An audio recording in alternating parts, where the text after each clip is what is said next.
നമസ്കാരം. സംവിധായകൻ സനൽകുമാർ ശശിധരനെതിരെ സ്ത്രീത്വത്തെ അപമാനിച്ചെന്ന പേരിൽ കേസ് രജിസ്റ്റർ ചെയ്തിരിക്കുകയാണ് എളമക്കര പോലീസ്.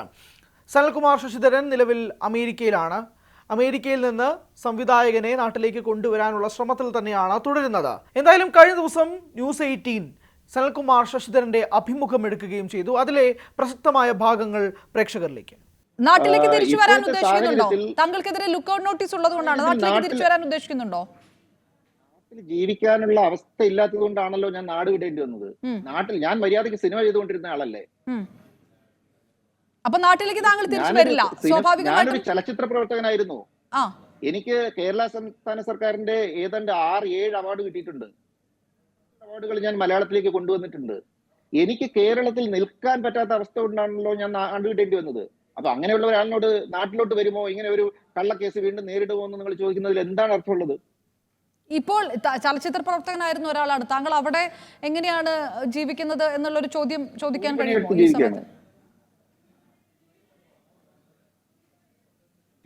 മനുഷ്യന് ജീവിക്കാൻ എന്ത് ജോലി മാന്യമായിട്ട് ജീവിക്കാൻ പറ്റും, എന്ത് ജോലി മാന്യമായിട്ട് ചെയ്ത് ജീവിക്കാൻ പറ്റും. ഞാൻ മാന്യമായിട്ട് ജോലി ചെയ്ത് ജീവിക്കുന്നുണ്ട്. നാട്ടിലും ഞാൻ മാന്യമായിട്ട് ജോലി ചെയ്തോ ജീവിച്ചു. ആരെയും പറ്റിച്ചിട്ടോ ഒന്നും നല്ല ചെയ്ത് ജീവിച്ചത്.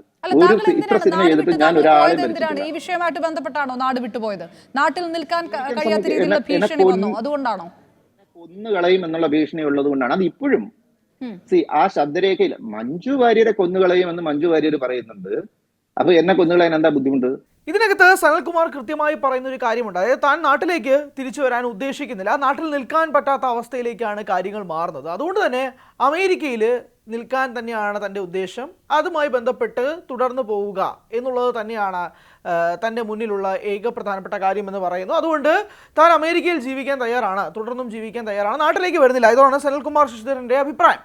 എന്തായാലും കൃത്യമായ ഒരു കാര്യം പറയാം.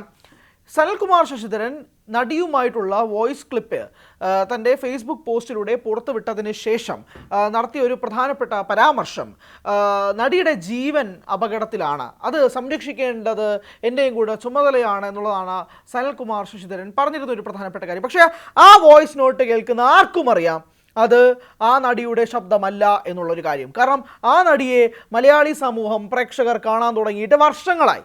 ആ വർഷങ്ങളായി നീണ്ടു നിൽക്കുന്ന ഈ സ്വന്തം കുടുംബത്തിലെ ആൾ എന്നൊക്കെ വിളിക്കാൻ പറ്റുന്ന ആ നടിയുടെ ശബ്ദം ഫ്രെയിം ചെയ്ത് മനഃപൂർവ്വം ആ നടിക്കെതിരെ ഒരു സ്റ്റോക്കിംഗ് പരിപാടി, അല്ലെങ്കിൽ ആ നടിക്കെതിരെ അപകീർത്തികരമായ കാര്യങ്ങൾ ദിവസേന തൻ്റെ ഫേസ്ബുക്ക് പോസ്റ്റിലൂടെ ഈ സംവിധായകൻ സനൽകുമാർ ശശിധരൻ തുടർന്നുകൊണ്ടിരിക്കുന്ന ഒരു സാഹചര്യമാണ് നിലവിലുള്ളത്. അത് എന്തിൻ്റെ അടിസ്ഥാനത്തിലാണ് ആ വോയിസ് ക്ലിപ്പ് ആ നടിയുടെ ആണ് എന്നുള്ള ചോദ്യങ്ങളൊക്കെ ചോദിച്ചാൽ, നമ്മൾ വർഷങ്ങളായി കാണുന്ന ഒരു നടിയെ, നമുക്ക് നല്ലപോലെ മനസ്പാഠമാകുന്ന ഒരു ശബ്ദത്തെ, ഒരു തരത്തിലുമുള്ള സംശയങ്ങൾ തോന്നാത്ത വിധത്തിൽ ഇതൊരു വ്യാജ ഓഡിയോയാണ് എന്ന് എല്ലാവർക്കും മനസ്സിലാവുന്ന രീതിയിലേക്ക് അത് ഫ്രെയിം ചെയ്തിട്ട് അത് ആ നടിയുടെ ശബ്ദമാണ് എന്ന് പറഞ്ഞു കഴിഞ്ഞാൽ അത് വിശ്വസിക്കാൻ പ്രബുദ്ധ മലയാളികൾക്ക് ബുദ്ധിമുട്ടുണ്ട്. സനൽകുമാർ ശശിധരൻ കൃത്യമായി ഈ ഓഡിയോ ക്ലിപ്പ് കേട്ട എല്ലാവർക്കും മനസ്സിലാവുന്ന ഒരു പ്രധാനപ്പെട്ട കാര്യം, ഇത് ആ നടിയുടെ ശബ്ദമല്ല എന്നത് തന്നെയാണ്. പിന്നെ അത് എന്ത് റിസർച്ചിൻ്റെ അടിസ്ഥാനത്തിലാണ് ഇത് തെളിയിച്ചത് എന്നൊക്കെ ചോദിച്ചാൽ അതിനുത്തരം ഞാൻ പറഞ്ഞു കഴിഞ്ഞിട്ടുമുണ്ട്. അപ്പോൾ ആ ഒരു ഘട്ടത്തിലേക്ക്, ആ ഒരു സാഹചര്യത്തിലേക്ക് തന്നെയാണ് നിലവിൽ പോകുന്നത്. ആ ഒരു ഓഡിയോ സന്ദേശം അത് ആ നടിയുടേതാണ് എന്ന് സനൽകുമാർ എത്ര ഫ്രെയിം ചെയ്യാൻ ശ്രമിച്ചാൽ പോലും മലയാളികൾ അത് സ്വീകരിക്കുകയും ചെയ്തില്ല. മാത്രമല്ല, കഴിഞ്ഞ കുറച്ച് നാളുകളായി ഇത് മാധ്യമങ്ങൾക്ക് മുന്നിലേക്ക് ഓരോ ദിവസവും താൻ ഇട്ടുകൊടുക്കുകയാണെന്നും അത് മാധ്യമങ്ങൾ കൃത്യമായി എടുക്കുന്നില്ല എന്നും ഈ സംവിധായകന് പരാതിയുണ്ട്. അതായത് മാധ്യമങ്ങൾ ഇത് വാർത്തയാക്കണം എന്നുള്ള കൃത്യമായ പ്ലാനിങ്ങിൻ്റെ അടിസ്ഥാനത്തിൽ സനൽകുമാർ ശശിധരൻ നടത്തുന്ന ചില നാടകങ്ങളാണോ ഇത് എന്നുള്ളതും സംശയിക്കേണ്ടിയിരിക്കുന്ന സാഹചര്യത്തിലേക്കാണ് കാര്യങ്ങൾ മാറുന്നത്. അല്ലാത്ത പക്ഷം എന്തിനാണ് മാധ്യമ ശ്രദ്ധ ആകർഷിക്കാൻ വേണ്ടി തുടരെ ഓരോ ദിവസവും ഫേക്ക് അലിഗേഷൻസ് ഉന്നയിക്കുകയും ഒരു പ്രധാനപ്പെട്ട സമൂഹത്തിൽ തന്നെ ഒരു പ്രധാനപ്പെട്ട ഒരു വ്യക്തിക്ക് നേരെ അധിക്ഷേപകരമായ രീതിയിലേക്കും പൈങ്കിളി സംഭാഷണങ്ങളിലൂടെയും ആ വ്യക്തിയുമായി യാതൊരുവിധ ബന്ധവുമില്ലാത്ത കാര്യങ്ങൾ ഫ്രെയിം ചെയ്തുകൊണ്ട് ഇത് സൃഷ്ടിക്കുക എന്നുള്ളൊരു വലിയ ചോദ്യവും കൂടി ഈ ഭാഗത്ത് പ്രസക്തമാണ്. അതുകൊണ്ട് തന്നെ ദിവ്യദൃഷ്ടിയിൽ നിന്നൊന്നുമല്ലാതെ തന്നെ കൃത്യമായി മലയാളികൾക്ക് മനസ്സിലാവും ഇത് ആ നടിയുടെ ശബ്ദമല്ല എന്നുള്ളത്. മാത്രമല്ല, ഒരു പ്രധാനപ്പെട്ട കാര്യം, ഈ നടിയുടെ പേര് ആവർത്തിച്ച് മുൻപ് ഈ നടിയുടെ പേര് ആവർത്തിച്ച് പോസ്റ്റുകൾ ഇട്ടുകൊണ്ടിരുന്ന ഇതേ സംവിധായകൻ സനൽകുമാർ ശശിധരൻ നിലവിൽ ആ നടിയുടെ പേരെ പരാമർശിക്കുന്നില്ല. ഒരു ഘട്ടത്തിൽ പോലും ഇപ്പോഴുള്ള പോസ്റ്റുകളിൽ നടി എന്ന പ്രയോഗമല്ലാതെ ആ നടിയുടെ പേര് സനൽകുമാർ ശശിധരൻ വ്യക്തമാക്കുന്നില്ല. അതായത് സനൽകുമാർ ശശിധരൻ മുൻപ് പറഞ്ഞുകൊണ്ടിരുന്ന ആ നടിയുടെ പേര് എപ്പോഴും ആ പേര് ഇങ്ങനെ പറഞ്ഞുകൊണ്ടിരുന്ന സംവിധായകൻ നിലവിൽ നടിയുടെ പേരും പറയുന്നില്ല എന്നുള്ളതാണ് കാര്യമായി എടുക്കേണ്ടത്. ഇതിലിപ്പോൾ രണ്ട് കാര്യങ്ങൾ നമുക്ക് വിശദീകരിക്കാം. എന്തുകൊണ്ടാണ് തുടരെ ഇതുപോലുള്ള പോസ്റ്റുകൾ വന്നുകൊണ്ടേയിരിക്കുന്നത്? എന്തുകൊണ്ടാണ് ഈ നടിക്ക് നേരെ ഈ സംവിധായകൻ സനൽകുമാർ ശശിധരൻ ഇങ്ങനെ പറഞ്ഞുകൊണ്ടേയിരിക്കുന്ന ഒരു പ്രധാനപ്പെട്ട ഒരു ചോദ്യവും കൂടിയുണ്ട്. അതിനകത്ത് ഒന്നാമത്തെ കാര്യം രാഷ്ട്രീയ അഭയം. അമേരിക്കയിൽ രാഷ്ട്രീയ അഭയം സനൽകുമാർ ശശിധരൻ നേടിയെടുക്കുക എന്നുള്ളതായിരിക്കാം ഇതിൽ ഏറ്റവും പ്രധാനപ്പെട്ട കാര്യം. കാരണം സ്റ്റേറ്റിനെതിരെയാണ് ഇപ്പോൾ നിലവിൽ സനൽകുമാർ ശശിധരൻ നിൽക്കുന്നത്. ഇപ്പോൾ കേസ് രജിസ്റ്റർ ചെയ്തിരിക്കുന്ന ഒരു സാഹചര്യത്തിൽ സനൽകുമാറിനെ ഇന്ത്യയിലേക്ക് കൊണ്ടുവരിക എന്നുള്ളത് തന്നെയാണല്ലോ ഇതിൽ ഏറ്റവും പ്രസക്തമായ കാര്യം. അപ്പോൾ ആ രീതിയിൽ രാഷ്ട്രീയ അഭയം അമേരിക്കയിൽ നേടിയെടുക്കുക എന്നുള്ളത് തന്നെയാണ് സനൽകുമാർ ശശിധരൻ മുന്നോട്ട് വെക്കുന്ന ആദ്യത്തെ പോയിന്റ്. ഇതാകാം, സംശയങ്ങളാണ് പറയുന്നത്. കാരണം ഈ ഒരു സാഹചര്യം നമുക്ക് തള്ളിക്കളയാൻ സാധിക്കില്ല. കാരണം സനൽകുമാർ ഈ അഭിമുഖത്തിൽ, അതുകൊണ്ടാണ് അഭിമുഖം ആദ്യമേ കാണിച്ചത്, ഈ അഭിമുഖത്തിൽ സനൽകുമാർ പറയുന്ന ഒരു കാര്യമുണ്ട്, നാട്ടിലേക്ക് തനിക്ക് തിരിച്ചു വരണ്ട, നാട്ടിൽ നിൽക്കാൻ പറ്റാത്ത അവസ്ഥയാണുള്ളതെന്ന് അദ്ദേഹം തന്നെ പറയുകയാണ്.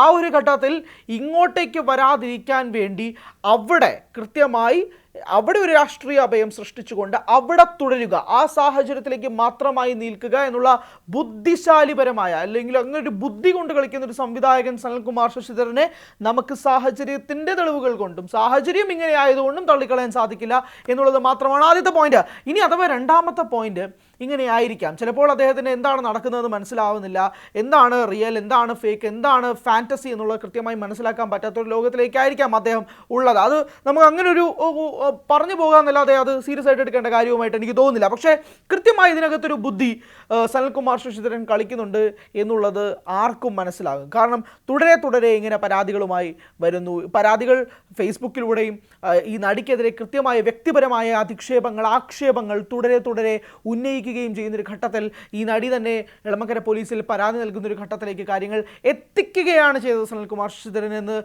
വിശ്വസിക്കുകയും ചെയ്യുന്ന ഒരു അവസ്ഥയിലേക്ക് കാര്യങ്ങൾ മാറുന്നു. കാരണം അത് തന്നെയല്ലേ സൂചിപ്പിക്കുന്നത്, കേസ് എടുപ്പിക്കൂ, എനിക്കെതിരെ കേസ് എടുപ്പിക്കൂ എന്ന് ചൊടിപ്പിച്ച് കേസ് വാങ്ങിച്ചെടുക്കുന്നത് പോലെയാണ് ഫീൽ ചെയ്യുന്നത്. കാരണം തുടരെ ഇതുപോലുള്ള അധിക്ഷേപങ്ങൾ ഉയർത്തിക്കൊണ്ടേയിരിക്കുകയാണ് സംവിധായകൻ സനൽകുമാർ ശശിധരൻ. അതെന്തുകൊണ്ടാണ് എന്നൊരു ചോദ്യത്തിലേക്ക് നമ്മൾ ആലോചിക്കുകയും അതിനനുസരിച്ച് കാര്യങ്ങൾ മനസ്സിലാക്കുകയും ചെയ്യുമ്പോഴാണ് ഈ ഒരു ഘട്ടത്തിലേക്ക് ഇതാണോ സനൽകുമാർ ശശിധരൻ നെയ്തെടുക്കാൻ ശ്രമിക്കുന്ന പ്ലാറ്റ്ഫോം എന്ന് തോന്നിപ്പിക്കുന്ന തരത്തിൽ കാര്യങ്ങൾ മാറുകയും ചെയ്യുന്നുണ്ട് എന്നുള്ളത് തന്നെയാണ്. അതുകൊണ്ട് തന്നെ സനൽകുമാർ ശശിധരനോടാണ് ഒരു കാര്യം പറയാനുള്ളത്, ഇതെന്തായാലും ഒരു തരത്തിലും ഇത് മനസ്സിലാക്കിയെടുക്കാൻ, ഇത് ആ ശബ്ദം ആ നടിയുടേതാണ് എന്ന് ഏതിൻ്റെ അടിസ്ഥാനത്തിൽ ചോദിച്ചു കഴിഞ്ഞാൽ, ആ നടിയുടെ എല്ലാ സിനിമകളും കണ്ട ഒരു വ്യക്തി എന്ന നിലയിൽ ആ നടിയുടെ എല്ലാ സ്റ്റേജ് പരിപാടികളിൽ പലതും അവർ സംസാരിക്കുന്ന രീതിയിലും അവരല്ലാണ്ട് സംസാരിക്കുന്ന രീതിയും പൊതുജനങ്ങൾക്ക് കൃത്യമായി അറിയാവുന്നത് കൊണ്ട് തന്നെയാണ്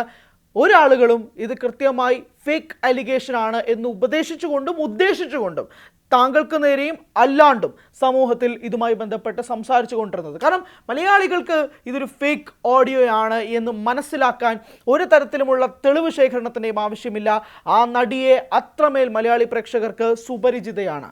അതുകൊണ്ട് തന്നെ അത് നടിയുടെ ഓഡിയോ സംഭാഷണമല്ല എന്ന് ചിന്തിക്കുന്ന മലയാളികൾക്കിടയിൽ അത്രമാത്രം ആ ഓഡിയോ ഫേക്ക് ആണെന്ന് തോന്നിപ്പിക്കുന്ന തരത്തിൽ കാര്യങ്ങൾ മാറുന്നുമുണ്ട്. ഇതൊരു വസ്തുതയാണ്, അത് തന്നെയാണ് നമ്മൾ റിപ്പോർട്ട് ചെയ്യുന്നതും. അതുകൊണ്ട് ഈ ഒരു ഘട്ടത്തിലേക്ക് സ്റ്റേറ്റിൽ എഗെയിൻസ്റ്റായി സനൽകുമാർ ശശിധരൻ രാഷ്ട്രീയ അഭയം അമേരിക്കയിൽ നേടിയെടുക്കുക എന്നുള്ളൊരു ചോദ്യത്തിൻ്റെ പുറത്താണോ സനൽകുമാർ ശശിധരൻ ഈ കൃത്യമായ പ്ലാനിങ്ങുകൾ നടത്തുന്നത് എന്നുള്ള വലിയ പ്രസക്തമായ ചോദ്യത്തിൽ തന്നെയാണ് നിലവിൽ നിൽക്കുന്നത്. വരും ദിവസങ്ങളിൽ എങ്ങനെയായിരിക്കാം കാര്യങ്ങൾ മാറി മറിയുക എന്നുള്ളതറിയില്ല. കാര്യങ്ങൾ ഇങ്ങനെയാണ് പോകുന്നതെങ്കിൽ രണ്ട് അടിസ്ഥാനത്തിലായിരിക്കാം കാര്യങ്ങൾ. അത് ഒന്ന് രാഷ്ട്രീയ ഭയം, അല്ലെങ്കിൽ റിയാലിറ്റി ഫാൻറ്റസി തിരിച്ചറിയാൻ കഴിയാത്ത ഒരു കലാകാരൻ സനൽകുമാർ ശശിധരൻ അമേരിക്കയിൽ ജീവിച്ചിരിപ്പുണ്ട്. ഈ രണ്ട് ഘട്ടത്തിലേക്കും കാര്യങ്ങൾ മാറുന്നുണ്ടെന്നുള്ളതാണ് നിലവിലത്തെ സാഹചര്യത്തിൽ മനസ്സിലാക്കേണ്ടത്.